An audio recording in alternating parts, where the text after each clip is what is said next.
Welcome to TRS, your retirement in focus. Well, spring is sprung, the flowers are blooming, and daylight saving time is indeed in effect. And just like the new season is upon us, we have a new podcast episode to share with you today. Joining us today is Danny Kofke. Danny is a former teacher, so he definitely offers a real and relevant perspective on what it is to be a teacher in the state of Georgia. After being an elementary school teacher for 18 years, Danny Kofke left the classroom in 2020 to work with Mentoro, a financial education company. His love of teaching and personal finance led him to write 5 personal finance books, including The Wealthy Teacher: Lessons for Prospering on a School Teacher's Salary. Danny's everyday approach to handling money has led him to appear on numerous television shows, including Fox and Friends, the CBS Early Show, CNN's Newsroom, The 700 Club, and The Clark Howard Show. He has also been interviewed on over 600 radio shows and featured in a number of publications, including USA Today, Instructor Magazine, Yahoo.com, The Wall Street Journal, Money Magazine, and the Atlanta Journal-Constitution. Danny wants to show others that if this former school teacher can do well financially, they can too. So please join me in welcoming to our show Mr. Danny Kofke. Danny, how are you, sir? Oh, I'm great, Everett. Yeah, you're right. Spring is here, so can't complain. We'll take it. It's my favorite, well, one of my favorite seasons. Anything other than cool or cold, and I am just fine. There you go. Well, Danny, it's been about 2 years since we last had a chance to sit and talk, so welcome back. Thank you. Thank you. So glad to be back on. Yes, sir.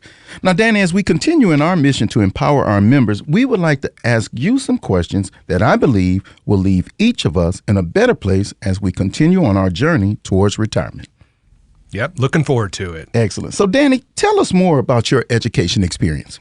Sure. So, like many teachers, I had that magical teacher that inspired me. 9th grade civics teacher, Mr. Stutsky. I'm like, this is what I want to do. So I knew from that point, hey, I want to be a teacher. And at that point, I thought high school, teaching history. Then I went to college and, took a semester off like a lot of people do, Yes. and taught. During that time, I taught at a preschool. So I had a class of 3-year-olds. I'm like, you know what? Little kids aren't too bad. A little less scary than high schoolers. Right. And then I kind of did a little math too. Like in a normal school district, how many history teaching jobs are there? Maybe 20. How many elementary teaching jobs are there? Hundreds. Right. So I changed my major to elementary ed and started there. I actually started off teaching 2nd grade. Then I went down to kindergarten, taught 1st grade for a couple of years. And then I transitioned into special ed towards the end of my teaching career.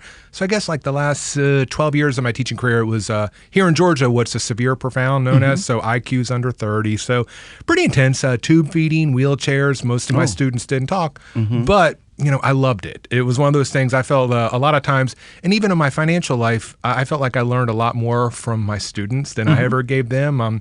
We all have bad days and you can complain, but I'm like, what am I to complain about when some of my students, they can't walk, they can't do this. So it's like, you know what, my life's pretty blessed. So yeah, they taught me a lot. So I learned a lot from them. But then, kind of one of those things I transitioned, and now, like you mentioned, I'm with Mentoro, a financial education company.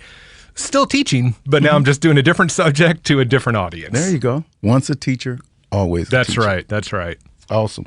Danny, you spent a number of years as a special education teacher, and we need more people to consider this sector in the education field. Could you tell us about some of the benefits of being a special education teacher?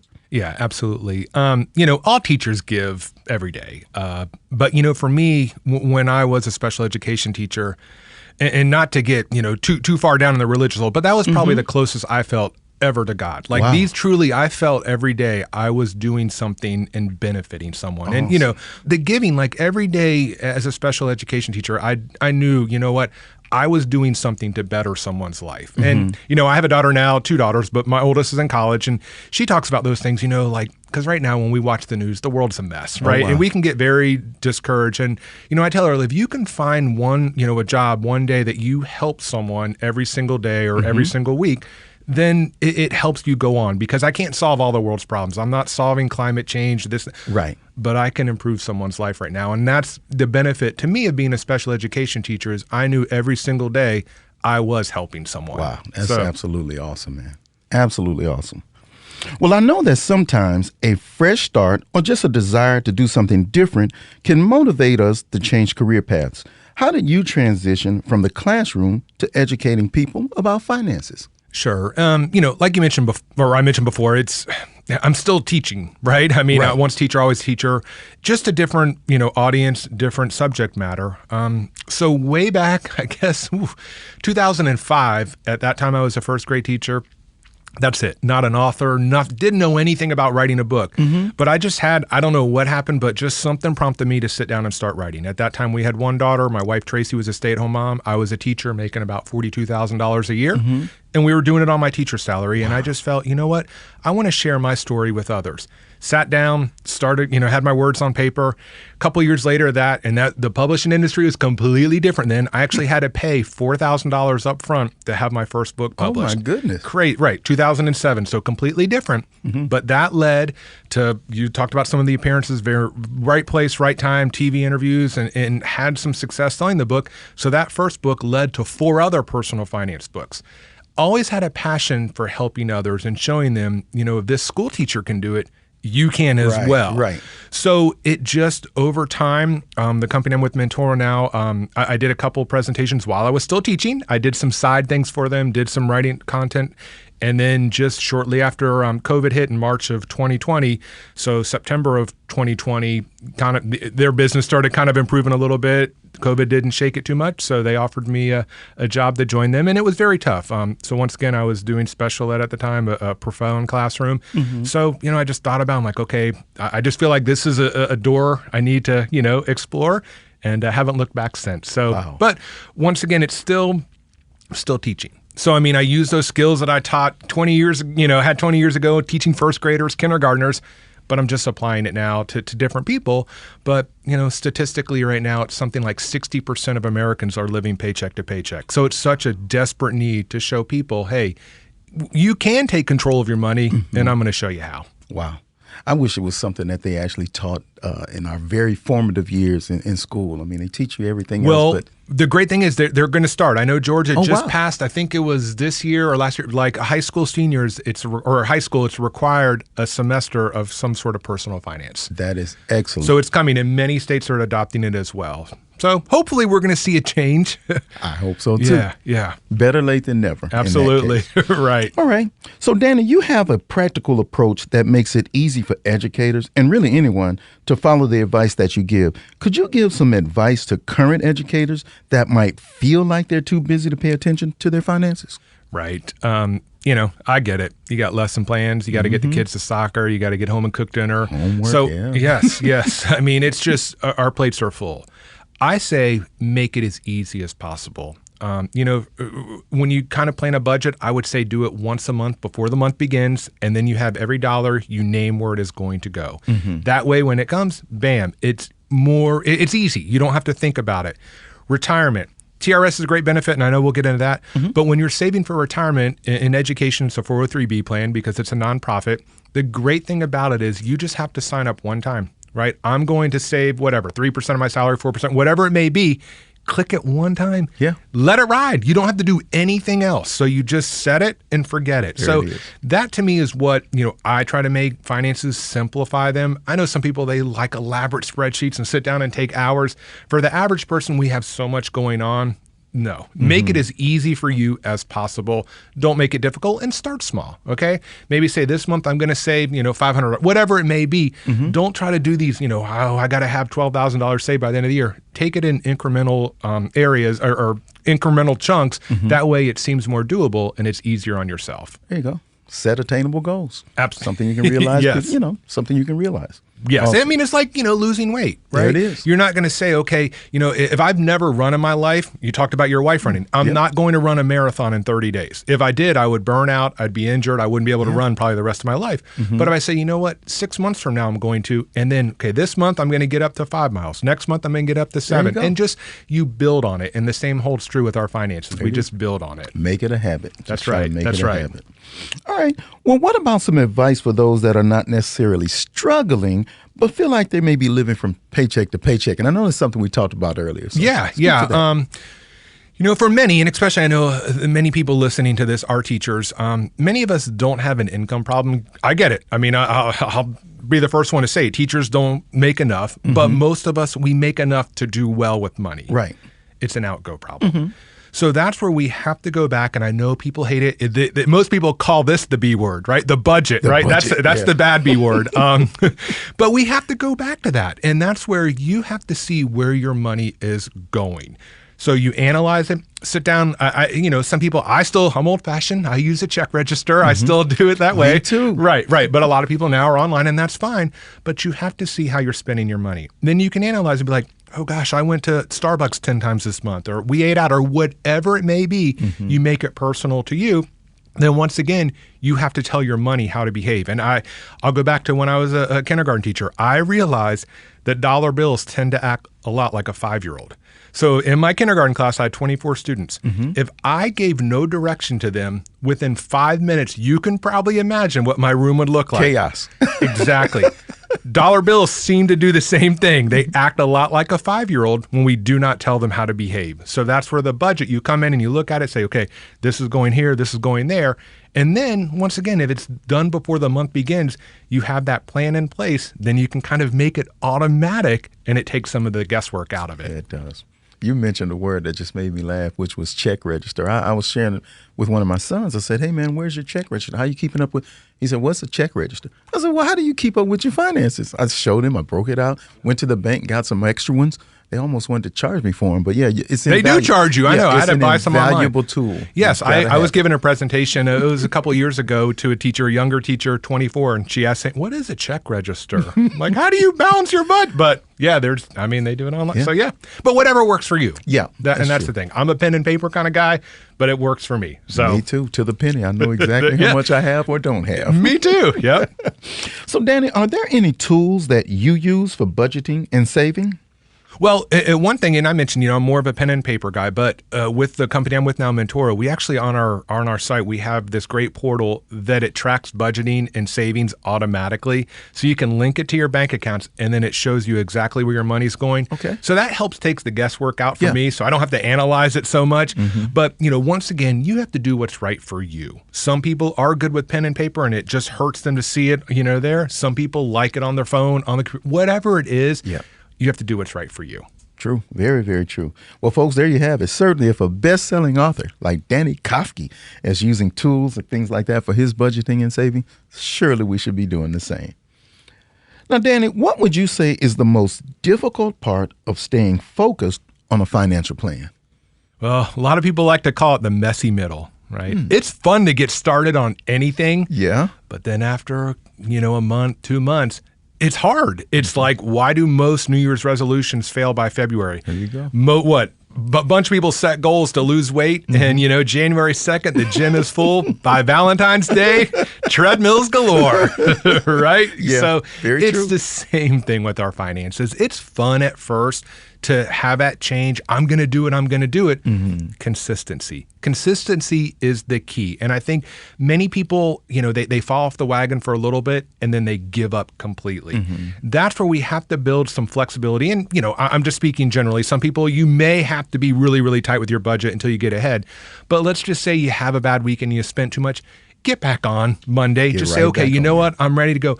Don't just give up. And I think that's where a lot of people go wrong is they just, my parents weren't good with it. My grandparents, my friends aren't. So, you know what? I just can't manage this money thing and I'm just going to be in debt the rest of my life. No, we have to, have that plan in place, but follow the plan as well and stick with it. And it doesn't have to be, like I said, a lot of times I do compare diets to money management because we do that. We like, hey, we're excited, we lose weight, and then all of a sudden that Krispy Kreme light goes on, and I've deprived myself for a month, and then you eat 24 donuts, and there it goes.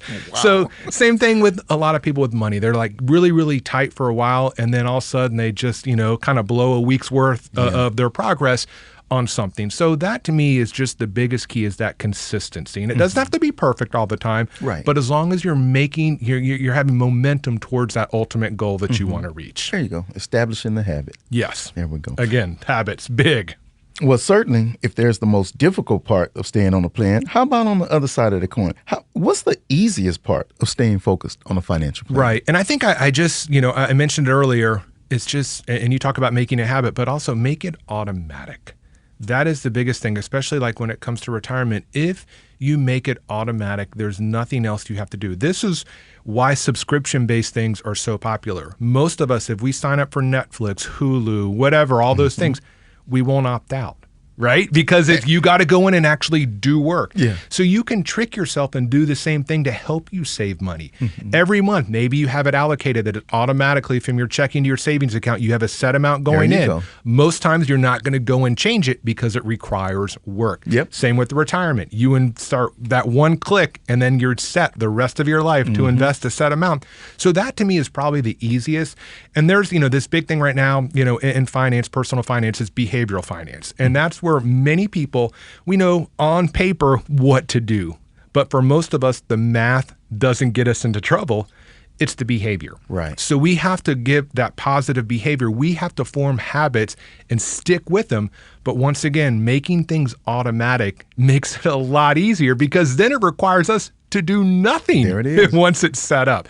So that to me is probably, for me, the easiest is just when you have those things coming out automatically, you're good to go. The old set it and forget it. Absolutely. I think it's one of the greatest inventions ever. Like you said, you set it, and it doesn't even take long to do. Like we talked about earlier, once you do it, it's on automatic. It's on autopilot. Right. And like you said, if in those subscription services, they're banking on the fact that you don't want to do the work to cancel and unsubscribe from their services. Well, and I just talked about the gym. Usually they sign for a year membership, but you don't go back in February. And then guess what? Every month it's still going out. Even though you're not going, your money's still coming out. So same principle. But use it to your advantage instead of to your disadvantage. Excellently said.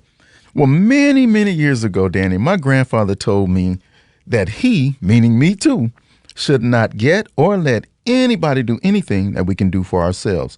Also, most of our egos would tell us that we don't need help with certain things. Would you recommend meeting with a financial coach or advisor? Absolutely. An advisor, hopefully that's someone, they're supposed to know a lot more than you. Hopefully, yeah. Right. Yeah. So they're going to know, the investments that you should. And they'll hopefully what you do is talk to them. They see what your risk level is, your goals, your overall financial picture, and steer you in the right way so your retirement is what you want it to be. But with a coach, and that's, who I work with right now, Mentoro, we have what we call money mentors, and we walk side by side with people all aspects of their financial wellness plan, whether it's getting out of debt, saving for college, retirement, legacy planning, whatever it may be, because many of us do need that coach. Sure. I played baseball in high school and college, so I had a coach that would help me that knew more than I did or could see certain areas of my game that maybe I was overlooking. Hey, if you do this, it's going to be, you're going to have a better performance. Right. Same thing with like a money coach. Okay. They can kind of take a look in an unbiased look, right? Where there's no feeling involved. They can just look at it and say, okay, this is where you're going wrong. Whereas a lot of times, once again, we're very busy and we tend to overlook certain things. Sure. So yes, a financial advisor or money coach, they can absolutely help you and see some of those blind spots that you may have to improve your financial plan. Awesome. Okay. Excellent. Well, inflation, one of our favorite subjects. Yes. Inflation has been more than a hot topic as many of us are feeling the squeeze from higher prices and their side effects. Could you tell us how you and your family adjusted when you had changes to your household income? Right. And I will say we got hit with a double whammy because my oldest started college in the fall too. So we had that expense. But and here's, what's really important is we prepared. Yes. I had no idea that inflation, we can't predict those things, but we had savings built up. And I think that's what I tell a lot of people. It's very difficult.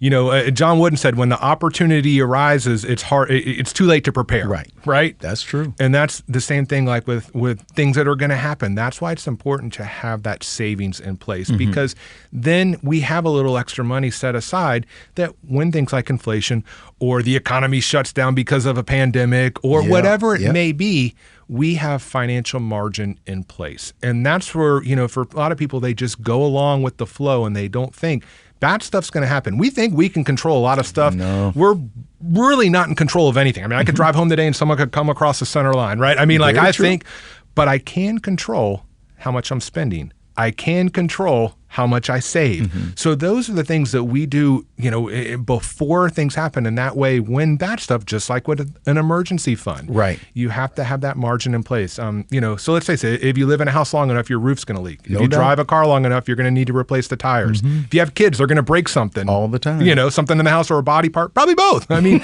that's just the way it is. So people say, oh, I just have the worst luck. No, it's called life. It's this little thing called life that we all experience, but you have to be prepared. And, when you have that financial margin in place, it can turn what could be a catastrophe into an inconvenience instead because you're prepared for it. Preparation. Preparation, absolutely. Well, Danny, as I mentioned to you earlier, job switching is a reality for many people nowadays. How can those who are TRS members factor this into their job searches? Yeah, being a TRS member is so huge. And I know we'll get into some numbers in a little bit, what it really means. But I would say recommend, especially here in the state of Georgia, get 10 years in at least. Then you are vested. That's what I did. My wife is as well. Then I'm going to have some sort of pension, which is huge. Huge. So, for people, yes, if you want to switch careers out of teaching, I know how hard it is. So yes, I can understand why. But I would definitely encourage you to try to stick it out for at least 10 years. And I know with the formula, you can teach up to 40 years. I don't know if you're ever going to have a 40-year. I don't know. God bless you if you do, right? That person is like Mother Teresa. But I would say try to do at least 10 years so you have that pension coming in. Once you turn 60, you'll have something that, hey, it may not be a lot, but it'll pay for your groceries, things like that. Right. But yes, teaching, I have realized that after leaving teaching, it's the hardest profession, at least that I can think of. And in other jobs that I've had, they're like, gosh, you get so much done in a short period of time. I'm like, you don't understand what it's like to be a teacher. I'm like, you got to do it at 9 o'clock because at 10 o'clock, you have no idea what else is going to come. And then 2 o'clock. So teachers, it's a very, if you're a teacher, you can find something else if you want. It may not be as rewarding. A lot of us got in the classroom for a reason. But yes, it is one of those things I would try to at least stay 10 years so you're vested and then use that to your advantage when it comes to retirement time. Sure, absolutely. And as a person who has been fully vested here at TRS, I fully concur with your, your comments right there.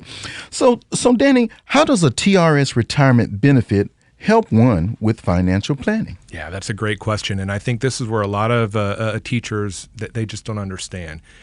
If you are a teacher here in Georgia, and let's say you are able to make it 30 years, God bless you, you did it, you are going to retire wealthier than a millionaire. Wow. The way the benefit works. And I know you have talks about, you get 2% a year. So if you work 30 years, that's 60% of your salary. So let's just say at the end of 30 years, the average highest 2 paid years was, we're going to say $60,000. So 60% of $60,000 is $36,000 a year. You are going to make that from the time that you retire. And that's not even considering COLAs. Until you pass away.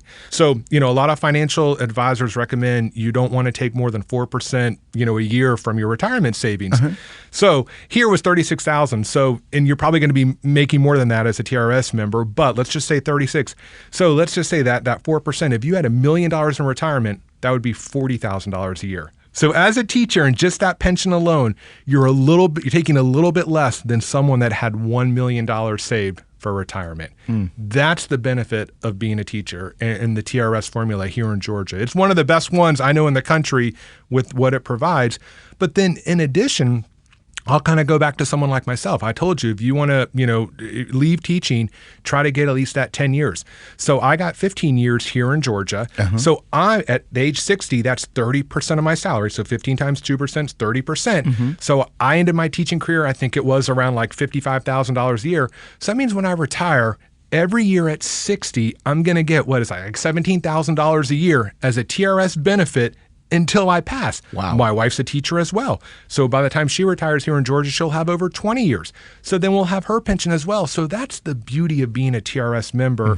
And then when we talked about earlier, the retirement, if you are a beginning teacher, basically really all you have to do, if you just sign up and to save like 3% of your salary a month in a 403B in your supplemental retirement plan, you're going to probably live wealthier in retirement than when you were teaching, when you account for Social Security, that TRS benefit, and your retirement savings.